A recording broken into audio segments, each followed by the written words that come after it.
नमस्कार, मैं हूं रमेश भट्ट।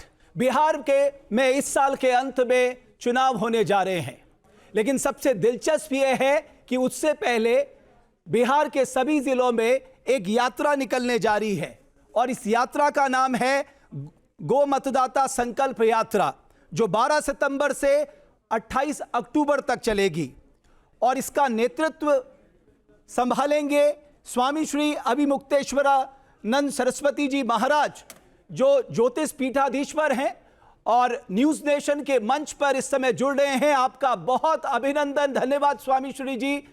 स्वामी श्री जी, मैं जब आपकी इस यात्रा के बारे में पता चला तो मेरे मन में विचार आया, ना आप किसी राजनीतिक दल से ताल्लुक रखते हैं, ना आपको वोट चाहिए, फिर आप ये यात्रा क्यों निकाल रहे हैं? धर्म से तो संबंध रखते हैं ना, धर्म से तो ताल्लुक है जी। पाप से तो बचना है, पुण्य तो अर्जित करना है और अपने अनुयायियों के माथे पर पाप तो नहीं लगने देना है, उससे तो उनको बचाना है और गौ हत्या जैसे पाप से तो बचाना ही होगा। तो ये सब हमारा दायित्व होने के कारण हम इस यात्रा पर निकल रहे हैं कि देश की जो धर्म प्राण जनता है, हिंदू जनता है, सनातनी जनता है, धार्मिक जनता है, वो मतदान से पाप न बटोर ले। मतदान करने के फेर में कहीं ऐसा ना हो कि गौ हत्या जैसा बड़ा पाप अपने माथे पर ले ले। इसलिए उनको ये बात बताने के लिए हम निकल रहे हैं कि तुम्हारा किया गया मतदान तुमको पापी भी बना सकता है और पुण्यात्मा भी बना सकता है। अगर तुमने किसी ऐसे व्यक्ति को वोट दे दिया जो आगे चल करके जीतने के बाद गौ हत्या को प्रोत्साहन देता है, तो तुमको पाप का भागी बनना पड़ेगा। और अगर तुमने किसी गौ रक्षक को वोट दे दिया तो तुम्हारा वोट ही तुमको पुण्यात्मा बना देगा। तो ये जो बात है, ये धर्म की बात है, राजनीति की बात नहीं है, क्योंकि ये वोट से जुड़ी हुई है। इसीलिए धर्म की ये बात जो वोट से जुड़ी हुई है, उसको बताने के लिए बिहार की यात्रा हमको करनी पड़ रही है। तो बताएगा कौन कि ये गौ रक्षक है या गौ के खिलाफ है? बताएगा कौन? उनको आप बताएंगे कैंडिडेट के बारे में? हाँ, कैंडिडेट चुनेंगे ना, जो गौ माता के लिए जिसने लंबे समय तक काम किया होगा उसको खड़ा करेंगे कि भाई तुम खड़े हो, तुम गौ माता के लिए वोट प्राप्त करो। तो इससे अच्छा तो होता आप किसी राजनीतिक दल से बातचीत कर लेते और अगर वो राजनीतिक दल आपकी ये मांग मान लेता, आप उसके समर्थन पे प्रचार करने लग जाते। क्या समझते हैं रमेश भट्ट जी, हमने ये प्रयास नहीं किया होगा? हमने बड़ी गंभीरता से प्रयास किया, सभी राजनीतिक दलों से हमने चर्चा की, यहाँ तक कि हर राजनीतिक दल के कार्यालय के दरवाजे तक हम गए। इतिहास में पहली बार हुआ जब कोई शंकराचार्य राजनीतिक दल के दरवाजे पे जाके खड़ा हुआ और उसने कहा, क्यों भाई, गाय के पक्ष में खड़े हो कि विपक्ष में खड़े हो, हमको बताओ। और कोई नहीं बोल पाया। जब किसी ने गाय के पक्ष में आवाज़ ही नहीं निकाली, तब मजबूर होकर के हमको ये करना पड़ रहा है। लेकिन स्वामी श्री, सामान्यतः एक बात आती है कि गौ माता को सड़कों पे छोड़ कौन रहा है? हम ही लोग तो छोड़ रहे हैं। जैसे ही वो दूध देना बंद कर देती है, हम अपना पल्ला झाड़ लेते हैं। क्या हम इस पाप के भागीदार नहीं बन रहे हैं? ऐसा है कि हम तो पाप के भागीदार बन जाएंगे, लेकिन जब हमारी पाठ्य पुस्तकों में हमको पढ़ाया जाएगा कि गाय एक पशु है, तो हम पशु के जैसा ही व्यवहार तो उसके साथ करेंगे। जब हमारे वेद, हमारे शास्त्र, हमारे पुराण, हमारे धर्म ग्रंथ ये कहते हैं कि गाय पशु नहीं है, वो माता है, वो देवताओं का निवास स्थान है, वो देवी है, तो हमको ये क्यों नहीं पढ़ाया जाता है? फिर हमको पशु क्यों पढ़ाया जाता है? और जब पशु पढ़ाया गया है तो पशु के जैसा व्यवहार जनता करने लग गई है। यही तो बात है। यही इसीलिए तो हम कह रहे हैं कि सरकारों को हमारी परंपरागत मान्यता है उसके अनुसार गाय को माता घोषित करना चाहिए। अगर माता घोषित कर दें, उसके बाद ये जो आज दृश्य दिखाई दे रहा है, जिस दृश्य की आप चर्चा कर रहे हैं, वो नहीं देखने को मिलेगा। माता के साथ ऐसा व्यवहार कोई नहीं करेगा, पशु के साथ कर सकता है। इसीलिए शब्दावली के परिवर्तन की आवश्यकता है, यही तो हम कह रहे हैं। स्वामी श्री, आपको लग रहा है ये संसद आपकी मांग मानने के लिए तैयार नहीं है, जो आपने गौ माता को राष्ट्रमाता दर्जा देने की बात कही है? हाँ जी, कहाँ तैयार है? अभी तो थोड़े दिन पहले एक सदस्य ने पूछा था कि क्या ऐसा कोई विचार आप कर रहे हैं, तो उन्होंने साफ मना कर दिया कि नहीं, हम ऐसा विचार नहीं कर रहे हैं। लेकिन मैं देखता हूं संत समाज भी एकजुट नहीं है, संतों में भी अलग अलग बटे हुए लोग हैं। अगर सारे संत समाज के लोग एकजुट होकर, एकमुठ होकर एक झंडे के नीचे अगर आवाज उठाने लगे, तो मुझे लगता है देश की संसद को भी बाध्य होना पड़ेगा आप लोगों की मांग मानने के लिए। अच्छा, ये बताइए रमेश भट्ट जी कि कौन है जो कह रहा है कि नहीं, गौ हत्या बंद नहीं होनी चाहिए और गौ माता को राष्ट्रमाता नहीं कहना चाहिए? कौन सा संत है? बताओ, एक नाम बताओ। आप कह रहे हैं कि डिवीजन है दोनों में, आप बताइए। लेकिन वो एकजुटता भी तो नहीं दिखाई देती। अगर मान लीजिए जैसे बिहार में आपके नेतृत्व में चल रहे हैं, अगर सभी संत ये ठान लें हम भी चलेंगे तो फिर बात ही कुछ और होगी। पहले एक प्रश्न का जवाब दीजिए कि कौन है जो विरोध कर रहा है कि नहीं गौ हत्या होती रहना चाहिए? कौन संत है ऐसा? एक नाम बताइए। स्वामी श्री विरोध नहीं कर रहा है, लेकिन एकजुट होकर भी तो नहीं दिख रहा है कि वो मैदान बताइए जिस मैदान में हम जितने भी सुनिए तो जी, आप सुनिए तो, वो मैदान बताइए जिस मैदान में भारत में जितने संत हैं सब समा सकें। है भारत में कोई मैदान? सब जहां हैं वहीं से समर्थन ही तो कर रहे हैं। कौन विरोध कर रहा है कि गौ माता को राष्ट्रमाता नहीं करना चाहिए? एक वाक्य बोल रहा है पूरा देश। आप लोग इसमें कल्पना करके कह रहे हैं कि भेद है, बिखराव है। कहाँ बिखराव है बताइए? किस संत ने अभी तक विरोध किया कि गौ माता को राष्ट्रमाता नहीं करना चाहिए और गौ हत्या जारी रहनी चाहिए? जब एक भी नहीं कह रहा है, इसका मतलब क्या है? इसका मतलब है कि सब एक वाक्य बोल रहे हैं। अब सब लोग अपनी अपनी जगह पे बोल रहे हैं। अब जब जरूरत पड़ेगी तो सब एक जगह पे खड़े भी दिखाई देंगे। ऐसी क्या बात है? स्वामी श्री मेरा कहने का तात्पर्य यह है कि अगर चारों शंकराचार्य अगर अंगद का पैर जमा दे और ये कह दे कि इस संसद को हमारी इस बात को मानना होगा क्योंकि ये भारत के भविष्य की बात है, कौन आप लोगों की बात टाल सकता है? मेरा अभिप्राय ये है कहने का। भाई चारों शंकराचार्यों ने लिख करके दिया है, चारों शंकराचार्यों ने वक्तव्य जारी किया है। चारों शंकराचार्यों की तरफ से हम इस समय तीनों शंकराचार्यों की ओर से हम बोल रहे हैं। चारों शंकराचार्य कह रहे हैं कि गौ माता की रक्षा होनी चाहिए और उनको राष्ट्रमाता घोषित करना चाहिए। सब ने वीडियो जारी किया है, आपने सुना नहीं तो इसका मतलब ये थोड़े है कि कोई नहीं कह रहा है। स्वामी श्री, अगर कोई राजनीतिक दल आपसे आकर ये कहे कि हम आपकी बात मानने के लिए तैयार है, आप हमारा समर्थन करिए, तो क्या आप राजनीतिक तौर पर उनका समर्थन करेंगे? अरे भाई कोई कहे तो, कहा किसने कहा बताओ? अगर कहा होता और हम न विचार किए होते तब आप ये प्रश्न कर सकते थे। और हमारे पास आए क्या? हम उसके पास गए, उसके बाद भी जब वो नहीं बोल पाया तब हम ये निर्णय ले रहे हैं। आप हमको पहले हमारे जो हमने कार्य किए उसको अध्ययन कर लीजिए। हर पार्टी के दरवाजे जाके हम खड़े हुए, भौतिक रूप से उतर करके सड़क पे खड़े हुए दरवाजे पर। हर पार्टी के व्यक्ति ऑफिस में से निकल करके आए, उसका वीडियो है। हमने कहा और उसके बाद भी वो लोग कोई जवाब नहीं दे पाए, तब ना हमको यह निर्णय लेना पड़ा है। ऐसे थोड़े निर्णय लेना पड़ा है। अगर किसी ने कहा होता तो क्या बात है? स्वामी श्री, अब मैं दूसरे विषय पे आता हूं। जो नेपाल की तस्वीर आई, मैं इसलिए पूछ रहा हूं क्योंकि नेपाल के साथ वो हमारा पड़ोसी मुल्क है, हमारा रोटी बेटी का संबंध है, हमारे एक तरह के एक ही भाषा हम लोग बोलते हैं। मैं सिर्फ ये निवेदन करना चाह रहा था कि ये जो तस्वीरें आपने देखी, ये क्या दिखाती हैं? क्या वाकई जो है वहां पर लोकतंत्र सशक्त नहीं हो पाएगा, वहां राजतंत्र ही चलेगा आने वाले समय में? आप किस तरह से देखते हैं?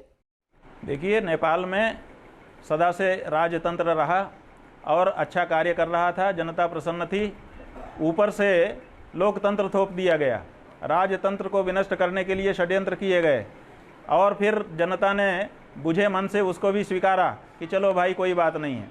लेकिन जनता की जो अपेक्षाएं थी उस पर खरा नहीं उतर पाया, तो असंतोष पनपने लगा। और वो असंतोष आज से नहीं, वर्ष 2 वर्ष से पनप रहा था। वर्ष 2 वर्ष से किसी भी दिन ये घटना जो अभी हुई है वो हो सकती थी, टलती चली जा रही थी और अभी घटी गई है। तो वहाँ की जनता चाहती है कि हमारा राजा फिर से हमको प्राप्त हो। उससे नीचे वो मानने को तैयार नहीं है, क्योंकि तथाकथित जो लोकतंत्र है धर्मनिरपेक्षता के नाम पर, वहाँ पर सनातन धर्मियों को उनको धर्म पालन से में बाधा डाल रहा था, जैसा कि भारत के सनातन धर्मियों के साथ भी हो रहा है। यहाँ पर भी हमारे धर्म पालन में हमको बाधा दी जा रही है। आपको किस तरह से बाधा दी जा रही है? हमको बाधा इस तरह से दी जा रही है कि हमारी, जिसको हम माँ कहते हैं, जिसको पूजनीय मानते हैं, उसको मार करके उसको बोटी बोटी काट करके बेचा जा रहा है डॉलर के लिए। ये क्या हमारे धर्म में बाधा नहीं है? जिस देश में हम रहते हैं उस देश में हमारी माँ को काट काट करके बेचा जा रहा है, ये बाधा नहीं है? हमारी गंगा को बांधा जा रहा है। हमारी गंगा जैसी पवित्र नदी में, जिसको ब्रह्मद्रव हम कहते हैं, उसमें हर शहर का किनारे के हर शहर का नाला, गंदा नाला, मलजल का नाला, कल कारखानों का अपशिष्ट मिलाया जा रहा है। क्या ये हमारे धर्म में बाधा नहीं है? क्या इस दृश्य को देख करके हम प्रसन्न होते हैं? हमारे मंदिरों में हमारे धर्माचार्यों को परे ढकेल दिया जाता है और कार्यकर्ताओं से मंदिर बनवाया जाता है। हमारे धर्मशास्त्र की अवहेलना की जाती है। क्या बाधा नहीं है? क्या हमारे लाखों मंदिर सरकार ने अधिग्रहण करके वहाँ पे मनमाना कार्य शुरू कर दिया है? क्या तिरुपति में लड्डू में चर्बी मिला करके बना करके भगवान को भोग लगा दिया जाता है? क्या इससे हमको बाधा नहीं होती है? कितने उदाहरण हम आपको गिनाएं जिससे आपको समझ में आए कि हिंदुओं को पीड़ा है। लेकिन स्वामी श्री, एक जो तस्वीर इस वक्त जो भारत के सामने है, खासकर जो अतिवृष्टि हुई है या मैं कहूँगा जो बादल फटने की घटनाएं हुई हैं और उसने जो भारी नुकसान चाहे वो हिमाचल प्रदेश हो, जम्मू कश्मीर हो, उत्तराखंड को पहुंचाया है, ये क्या संकेत करता है? क्या ये मानव निर्मित आपदा है या आप भी कहते हैं साहब हम दैवी आपदा मान के इसे भूल जाएं? ये आपके अंधाधुंध पहाड़ी के दोहन का मामला है। आप निरंतर पहाड़ों को हिलाते चले जा रहे हैं, ब्लास्ट करते चले जा रहे हैं। आप अपनी सुविधा के लिए पहाड़ों के जीवन को खतरे में डाल रहे हैं, तो पहाड़ क्या करेगा? फिर भी भगवान की कृपा है वहाँ के लोगों के ऊपर की, फिर भी जितना होना चाहिए अभी कमी हो रहा है। लेकिन अगर अभी भी आप सचेत नहीं होते हैं तो आगे और भी हो सकता है। अभी देखिए, जो परियोजनाएं पहले से चल रही थीं, इन घटनाओं के बाद उन पे अंकुश लगाया जाना चाहिए था, पुनर्विचार किया जाना चाहिए था। लेकिन अभी पता चल रहा है कि सब परियोजनाओं को फिर से खोला जा रहा है। तो इसका मतलब है कि जो कुछ घटना घट रही है इससे अभी हम कुछ सीख नहीं रहे हैं। इसका मतलब है कि अभी और बड़ी आपदाओं को हम निमंत्रण दे रहे हैं, और जब हम न्योता देंगे आपदाओं को तो वो तो आने वाली हैं। ये मानव निर्मित है, किसी तरह से दैवी कोई प्रकोप नहीं है। स्वामी श्री, एक जो इस बार एक अलग सी परिस्थिति सामने आई है कि पितृपक्ष में 2 ग्रहण लग रहे हैं, और ऐसा पहले सुनने में नहीं आया। मैं कई लोगों को सुन रहा था और उन्होंने कहा है कि ये अच्छा संकेत नहीं है। मैं आपके मुखार बिंदु से सुनना चाहूंगा कि इसे किस तरह से लोग देखें। क्या लोगों के मन में जो डर बैठाया जा रहा है वो सही है? देखिए, डर की बात तो कुछ नहीं है। जो ग्रहण का काल होता है वो बड़ा पुण्य का काल होता है, और इसका रहस्य जानने वाले लोग ग्रहण का लाभ उठाते हैं। ग्रहण काल में स्पर्श से लेकर के मोक्ष तक अगर गुरु मंत्र का जप कर दिया जाए तो पुरस्चरण का फल प्राप्त हो जाता है। तो पितृपक्ष में इस बार हम इसको दूसरे ढंग से देखते हैं, और इस ढंग से देखते हैं कि हमको दोहरा लाभ दिया जा रहा है। चंद्र ग्रहण में भी हमने जप कर लिया, एक पुरस्चरण हमारा हो गया, और आगे सूर्य ग्रहण आ रहा है उसमें भी जप करके एक और पुरस्चरण कर लेंगे। तो कम समय में 2 पुरस्चरण का फल हमको जहाँ प्राप्त हो रहा हो, वहाँ हमको किस बात का भय है? हमको तो प्रसन्न होना चाहिए कि हमको अच्छा अवसर मिल रहा है। स्वामी श्री, एक अवैध धर्मांतरण के बीच में बहुत सारी खबरें आ रही थी, और खासकर उत्तर प्रदेश में तो एक मौलाना छांगुर ने पूरा व्यवस्था ही चला रखी थी। तो आपको लगता है कि ये एक बहुत बड़ी चुनौती है भारतवर्ष के सामने, अवैध धर्मांतरण? बात यह है कि एक दिन में कर दिया था वो छांगुर ने, एक दिन में तो नहीं किया था ना, कई वर्षों से निरंतर कार्य कर रहा था। तो ये सरकारें कहाँ सोई हुई थी? इनका जो विभाग है जानकारी देने वाला वो कहाँ सोया हुआ था? ये जो दूसरे लोग हैं वो कहाँ सोए हुए थे? तो आप जब एक बात निकल करके सामने आ जाती है तब ये सब चिंता करते हैं, लेकिन अंदर से सब जानते रहते हैं। जब तक पब्लिक बात नहीं होती है तब तक सब चलता रहता है।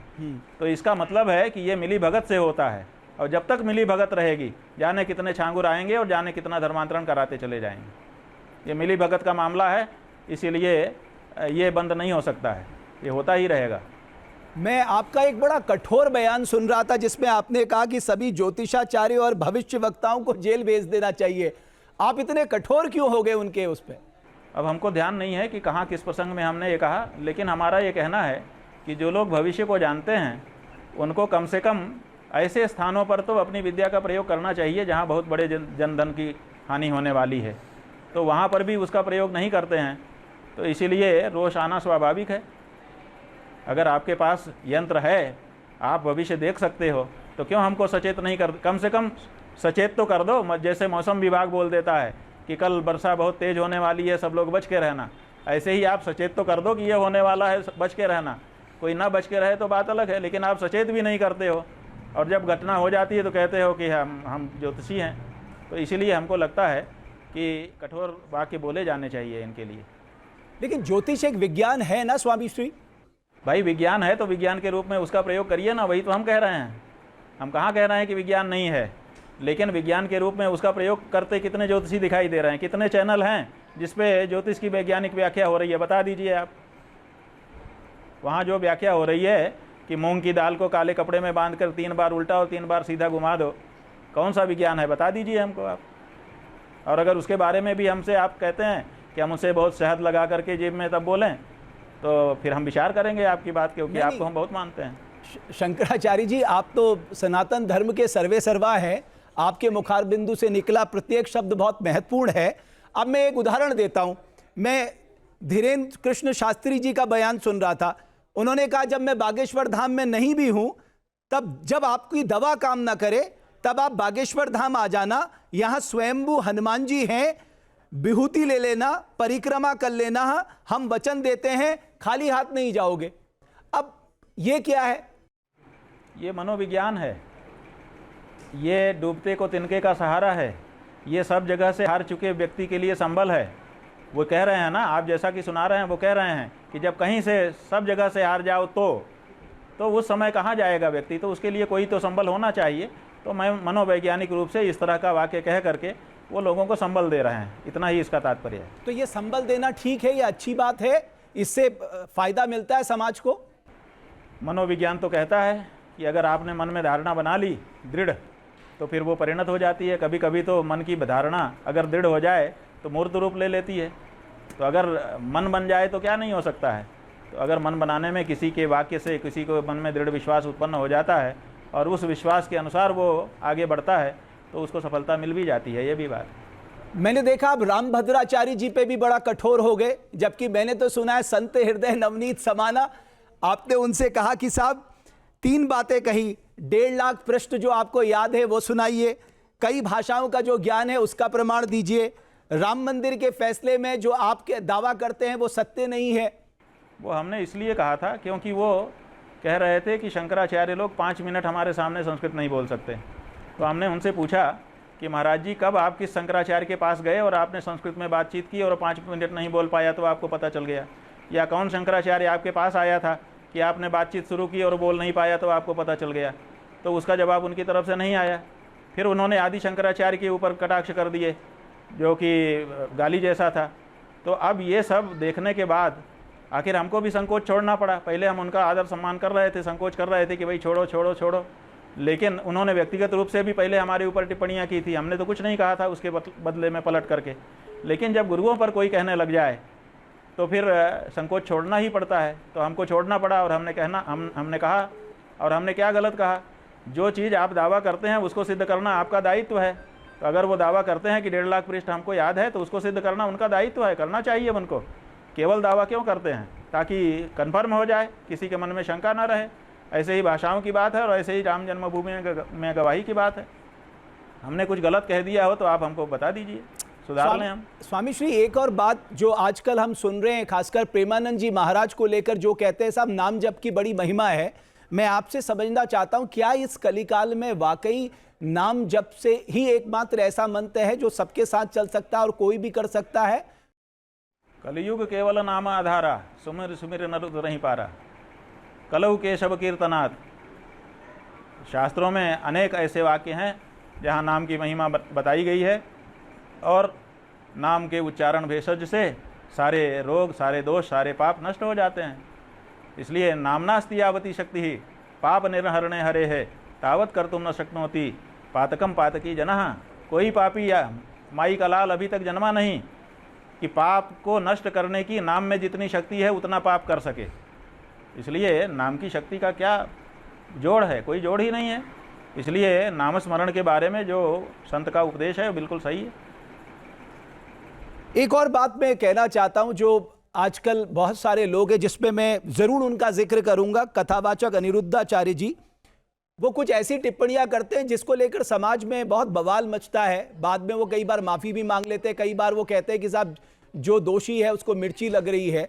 लेकिन आपको लगता है कि जब आप भगवत भजन में हो, कोई भी हो, समाज का कोई भी वर्ग हो, उस पर इस तरह की टिप्पणी नहीं करनी चाहिए? अब देखो, हम तो तुलसीदास जी को पढ़ रहे थे और उन्होंने लिखा कि जाकी रही भावना जैसी प्रभु मूर्ति देखी तिन तैसी।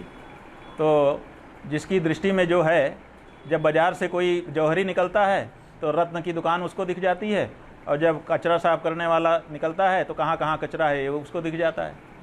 तो ऐसी परिस्थिति में जिसकी दृष्टि जैसी होती है वैसा दिखता है। हम लोगों को हमने बताया कि हमें तो ऐसी कोई चरित्रहीन स्त्री अभी तक दिखाई नहीं दी है।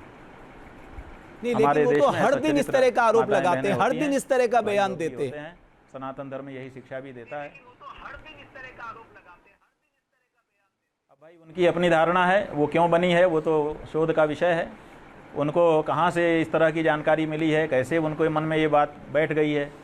उनसे ठीक से पूछा जाना चाहिए कि आपको कैसे ये बातें मन में बैठ गई हैं, कहाँ कहाँ से आपने शोध किया, किन किन लोगों ने आपको बताया, क्या क्या देखा, समझा, सुना, पढ़ा, क्या व्यवहार किया आपने, कितने लोग ऐसे आपको मिल गए जो चरित्रहीन थे। ये सब बात अगर कोई उनसे गहराई से पूछे, फिर वो अपनी बात कहें तब कुछ पता चले। लेकिन ये सब तो होता नहीं है। उन्होंने एक वाक्य कहा है, उसी को दिखा दिखा करके सब लोग अपनी अपनी विद्वत्ता झाड़ रहे हैं। लेकिन स्वामी श्री, आखिर में आपने मुझसे एक बात कही थी कि कौन सा ऐसा मैदान है जहां पर सारे संत आ सकते हैं। वो बात तो बिल्कुल सही है संख्या बल के हिसाब से, लेकिन मुझे अब तो ब्रह्मलीन हो गए शंकराचार्य स्वरूपानंद सरस्वती जी महाराज की कवर्धा की वो बात याद है, जब उन्होंने धर्म संसद का आह्वान किया था और वहां पर किसी विषय पर चर्चा हुई थी। तो मैं चाहता हूं आप जैसे जो सनातन धर्म के सर्वोच्च पद पर बैठे हैं, वो भी इस तरह के विषयों में जो भारत के ज्वलंत विषय है, सनातन धर्म से जुड़े हैं, उन पे अगर धर्म संसद बुलाई जाए और संतों को एकजुट किया जाए, वो तो एक अच्छी चीज है, अच्छी शुरुआत होगी। ठीक है, आपका सुझाव अच्छा है और हम समझते हैं कि धीरे धीरे उसी दिशा में हम लोग जा रहे हैं। वो दिन आएगा जब देश के सभी विशिष्ट संत आप संतुष्ट होंगे, कहेंगे कि हाँ, आज हमने विराट स्वरूप संतों का देखा है। वो दृश्य आपको देखने को मिलेगा। रमेश जी, मैं बहुत आभार और अभिनंदन करता हूं, आपका बहुत धन्यवाद ज्ञापित करता हूं कि आप न्यूज़ नेशन के मंच पे आए और इन महत्वपूर्ण विषय पे चर्चा की। आपको पुनः प्रणाम और बहुत धन्यवाद स्वामी श्री। हमने तो जब आपका नाम सुना तो लोभ हो गया हमारे मन में कि इसी बहाने आपसे बात हो जाए। बहुत दिन हो गए थे, बात नहीं हुई थी, तो अच्छा लगा आपसे बात करके। ये आपका स्नेह प्रेम हमेशा बने रहे। बहुत धन्यवाद न्यूज़ नेशन के मंच पे आने के लिए। शंकराचार्य स्वामी श्री अभिमुक्तेश्वरानंद जी, कई ज्वलंत विषयों पर हमने उनसे बातचीत की। बहुत धन्यवाद आपका।